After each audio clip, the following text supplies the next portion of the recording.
Bonjour, je m'appelle Tawfiq Mohamed, enseignant des mathématiques au collège Tariq Ibn Ziyad, Académie régionale d'éducation et de formation, l'Ayoun Saqiya Al-Hamra. Alors, aujourd'hui, dans cette séance, on va continuer le cours de la géométrie à l'espace concernant le prisme droit et le cylindre. Alors, on a déjà vu la première séance concernant le prisme droit. Maintenant, on va étudier le cylindre.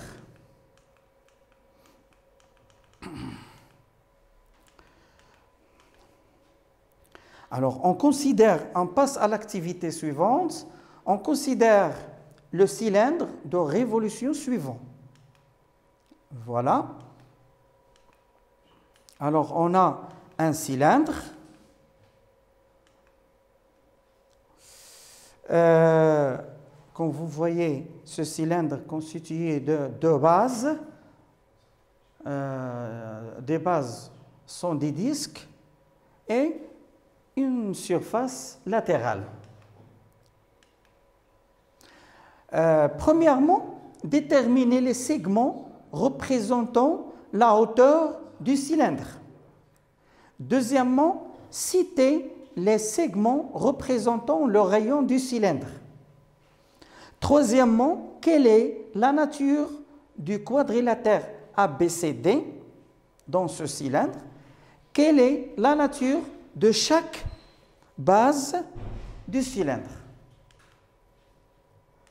Alors, premièrement, les segments AD, comme vous voyez, AD, OO', BC, représentent la hauteur du cylindre. Alors, OO', AD et BC. Et la hauteur est toujours perpendiculaire aux bases. Deuxièmement, citer les segments représentant le rayon. Alors, le rayon, il y a ici OA, OB, alors c'est le rayon de la base du disque. OA, OB, O'C, O'D, ce sont des rayons du cylindre. Troisièmement, quelle est la nature du quadrilatère ABCD dans ce cylindre? Alors, la nature de ABCD est un rectangle, bien sûr, parce que AD et BC sont parallèles, et AB et DC sont parallèles, et AB et AD sont perpendiculaires, alors c'est un rectangle. La nature de chaque base du cylindre est un disque. Alors, le cylindre admet deux bases sous forme de disque.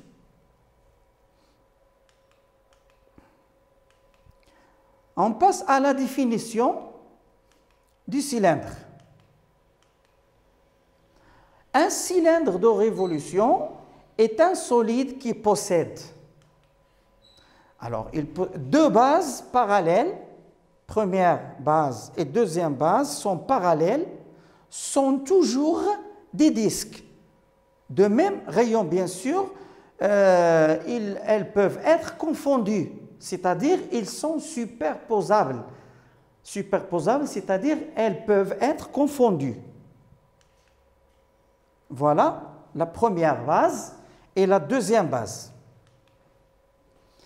Une surface latérale, alors une surface latérale courbe, c'est-à-dire ronde, qui mise à plat est un rectangle. Alors, si on prend cette face latérale, on l'a projetée sur un plan, on trouve qu'elle est un rectangle.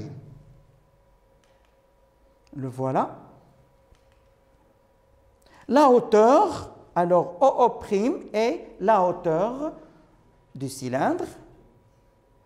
Remarque, comme ce qu'on a déjà vu dans le prisme, alors les côtés et les arcs visibles se représentent par une ligne continue. Les côtés et les arcs cachés, c'est-à-dire ne sont pas visibles, se représentent par une ligne pointillée, comme ceci. Par exemple, AB. Le segment AB est visible, alors elle est représentée par une ligne continue. OO', elle n'est pas visible, elle est cachée, alors on la représente par des pointillés ou par une ligne pointillée. Exemple, soit c'est un cylindre de révolution.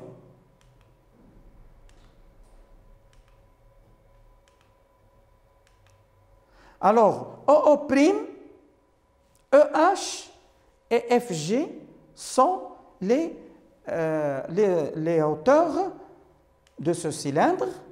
On représente la hauteur. OE, OF, O'G, O'H représentent le rayon. Le quadrilatère EFGH est un rectangle. EF est un côté visible, alors il est représenté par une ligne une ligne continue. EF ou l'arc EF est un arc visible. EF, voilà l'arc EF. C'est un arc qui est visible, alors il est représenté par une ligne continue. OO' est un côté ou est un segment invisible ou, non, ou caché, c'est-à-dire on le représente par une ligne pointillée. Aussi, l'arc HG, cet arc HG est visible. Alors, on passe à l'exercice suivant. Alors, corrigez les fautes de représentation de ce cylindre. Alors, dans ce cylindre,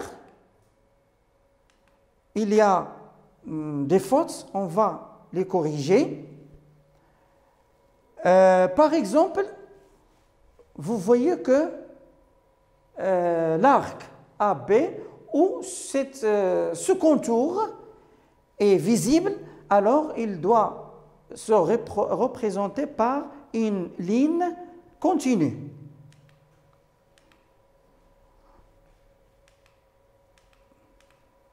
Voilà, et comme ça, il doit être représenté par cette façon. Et aussi, on remarque que OO' est un segment caché, alors il doit se représenter par des lignes ou une ligne pointillée. Voilà, OO'. Aussi, MN est caché, alors il doit se représenter comme ça, MN.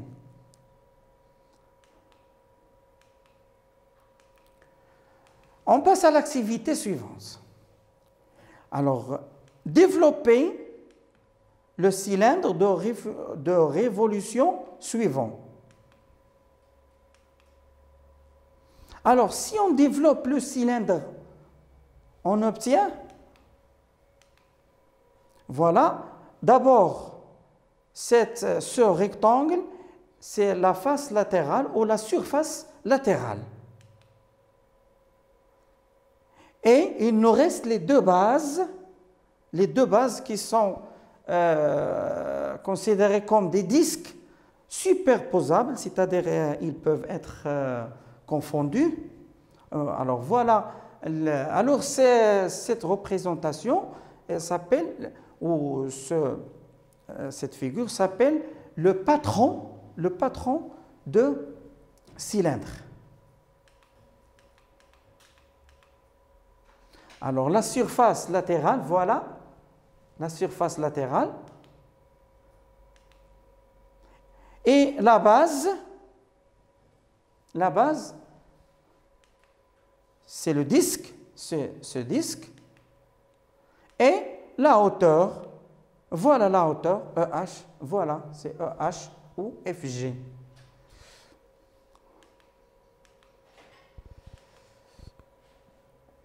Alors, on peut représenter un cylindre de révolution par deux façons différentes.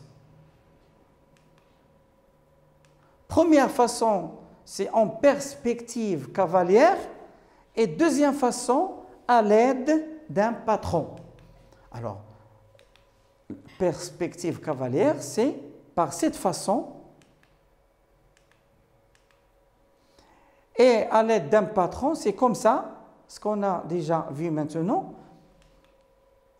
Voilà, alors cette représentation s'appelle patron, un patron du cylindre.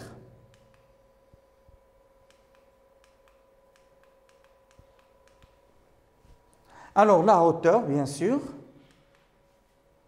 et le périmètre de la base. Voilà le périmètre de la base. Le périmètre de la base, c'est la longueur de ce rectangle. Et la largeur de ce rectangle, c'est la hauteur du cylindre. Voilà. Alors, on passe à l'exercice suivant. Construire le patron du cylindre suivant. Alors, on considère ce cylindre. Alors, on veut construire le patron, c'est-à-dire on veut le développer sur le plan. Tel que la hauteur égale à 5 cm et le rayon de la base égale à 2 cm. Alors, on prend 3 comme valeur approchée de pi. Alors, on va voir le rappel de patron. Le patron d'un solide est la représentation plane de toutes ses faces, latérales et basses. C'est-à-dire, on représente toutes les faces, tous les éléments sur le plan. Alors, calculons d'abord le périmètre de la base, qui est la longueur de la surface latérale. Alors, P égale à 2 fois pi fois R. On a pris P à peu près égal à 3. Alors, 2 fois 3 fois 2 cm, ça fait, alors P égale à 12. Le périmètre égale à 12 cm. Alors, on construit un rectangle de longueur est égal à 12 cm et de largeur est égal à 5 cm. Alors, 12, c'est le périmètre de la base et 5, c'est la hauteur du cylindre. Voilà, on prend ici 12 cm et ici 5 cm. Voilà. Et après, on construit deux cercles de rayon, de même rayon, de rayon 2 cm. Voilà, première et le premier cercle, ou le cercle ou disque. Alors, on prend ici 2 cm, 2 cm. Et voilà, on a trouvé le patron du cylindre. Alors maintenant, on passe à l'aire latérale d'un cylindre de révolution. L'aire latérale, c'est-à-dire à quoi est égal à l'aire latérale du cylindre. Alors, propriété. L'aire latérale d'un cylindre est égale au produit de périmètre de sa base par sa hauteur. Alors, l'aire latérale à quoi est égal d'un cylindre est égal au produit, c'est le produit de quoi? Du périmètre de sa base fois sa hauteur. C'est-à-dire AL égale à P fois H. Avec l'aire latérale du cylindre, AL c'est l'aire latérale du cylindre, P c'est le périmètre de la base du cylindre, et H c'est la hauteur du cylindre.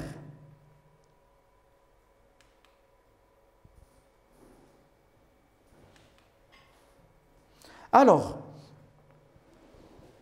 on va voir aussi l'aire totale d'un cylindre de révolution. L'aire totale d'un cylindre de révolution, c'est la même chose qu'on a vu dans la première partie concernant le prisme. Alors, l'aire totale d'un cylindre de révolution est égale à la somme de l'aire latérale et l'aire des deux bases. C'est-à-dire, AT c'est l'aire totale. L'aire totale égale à l'aire latérale du cylindre plus 2 fois l'aire de la base. Alors, l'aire latérale et AB, c'est l'aire de la base.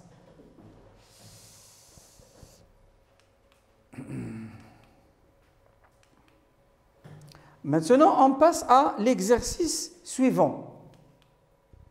On considère le cylindre suivant tel que AB égale à 8,2 cm et AD égale à 15 cm. Premièrement, calculer l'aire latérale du cylindre. Deuxièmement, calculer l'aire totale du cylindre.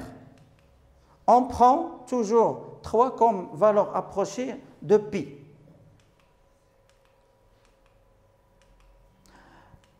Alors, on sait que AL égale à P fois H, c'est-à-dire l'aire latérale est égale au périmètre de la base fois la hauteur. Alors, d'abord, on va calculer le périmètre de la base. Alors, le périmètre de la base est égal à 2 fois pi fois R. C'est-à-dire, on remplace pi par 3 et R, et puisque AB égale à 8,2, alors OA, c'est-à-dire le rayon, égale à 8,2 divisé par 2, c'est-à-dire 4,1. Alors P égale 2 fois 3 fois 4,1, ça fait 24,6 cm. Calculons l'aire latérale du cylindre maintenant. Alors, AL est égal à P fois H. On remplace P par 24,6 et H, c'est AD qui est égal à 15 cm.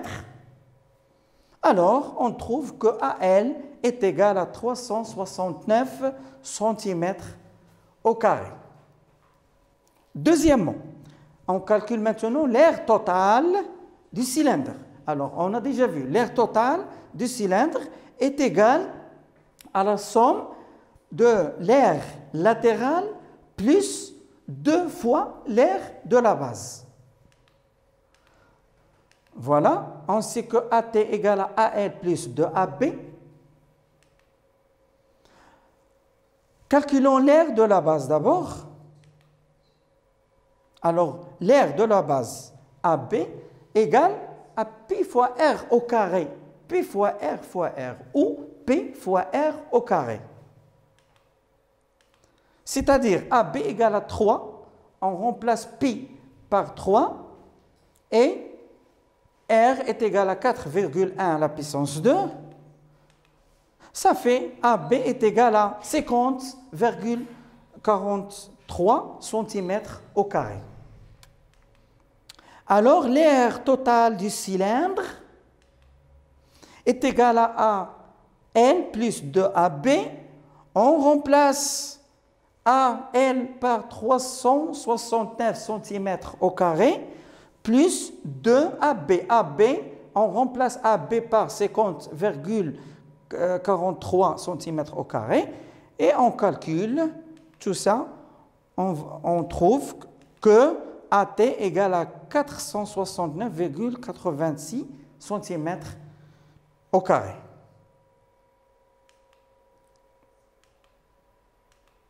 Maintenant, on va voir le volume d'un cylindre de révolution.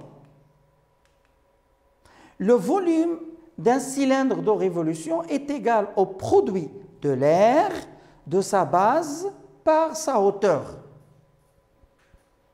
Le volume d'un cylindre de révolution est égal au produit de l'air de sa base par sa hauteur. Alors voilà, V, c'est le volume du cylindre, est égal à AB, qui est l'air de la base, fois H, qui est la hauteur du cylindre. On va voir un exercice d'application. On considère le cylindre suivant. Voilà.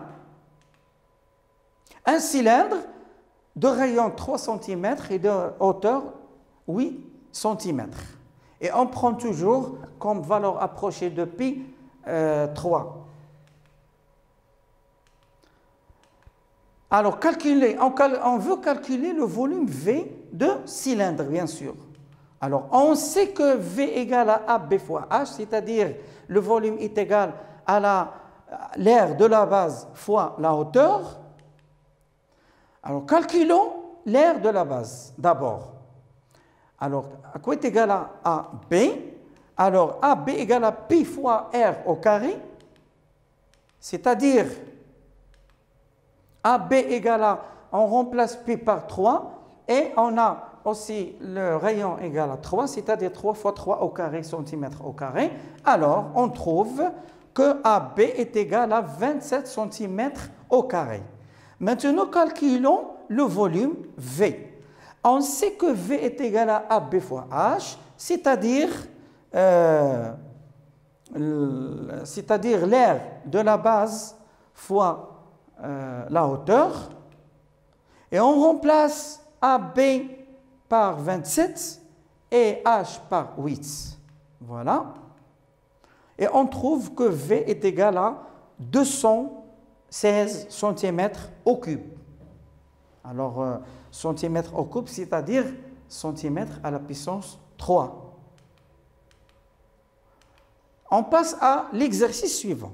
Alors, soit c'est un cylindre tel que l'air de sa base est égal à 187 ou 147 cm au carré et sa hauteur est égale à 9 cm. Premièrement, calculer le volume du cylindre. Deuxièmement, calculer son rayon. Voilà.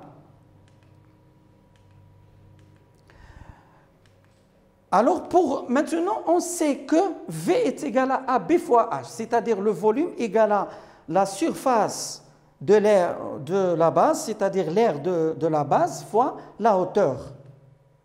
C'est-à-dire, on remplace AB parce que dans les données, on a l'air de la base égal à 147. Alors, on remplace AB par 147 et on remplace la hauteur H par 9 cm. Alors, on trouve que V égale à 1323 cm au cube. Deuxièmement, calculer son rayon R. On sait que AB égale à pi fois R au carré. C'est l'air de la base. Alors, on remplace AB par 147 et on remplace pi. On a pris pi égale à 3 à peu près. C'est une valeur approchée. Alors, 147 égale à 3 fois R au carré. Alors, R au carré égale à 147 divisé par 3. Alors, R au carré est égal à 49 cm au carré. Alors, R égale à 7 cm parce que 7 à la puissance 2 égale à 49. Voilà, on a trouvé R égale à 7 cm. Et on s'arrête là. Cette séance est terminée. On va se rencontrer dans une autre séance, Inch'Allah. Merci.